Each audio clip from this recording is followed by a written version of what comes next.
So here we are beside the main area where the statues are, the Atlantes de Tula. So they're actually describing this as battlements.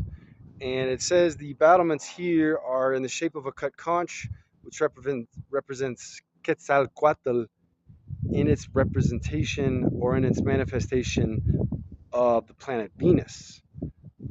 Very interesting. Although on the same sign, it says that the Aztecs used walls to determine spiritual boundaries of sacred spaces. It then goes on to describe this as a battlement.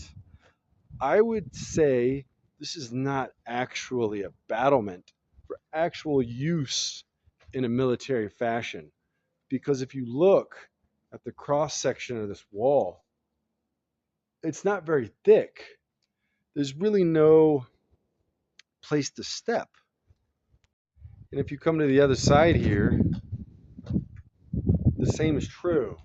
There's no firing step for it to be actually a rampart. So I would say that this is purely a ceremonial boundary.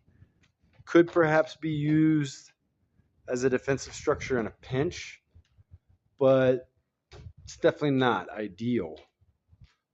You'd much rather meet your opponents out in the field and defeat them before they even got this close. Uh, but either way, isn't that beautiful? Look at that. There are carvings of serpents devouring human skeletons, which are believed to be symbols of human sacrifice. And of course, the carved conch shape at the top that represents Venus. Another possibility I was considering is that perhaps there was a temporary wooden structure built here for people to stand behind and actually be able to fight from, if indeed this is a rampart.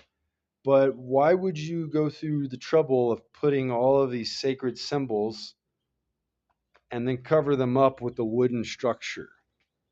That just doesn't make sense to me. So that's my theory there, guys.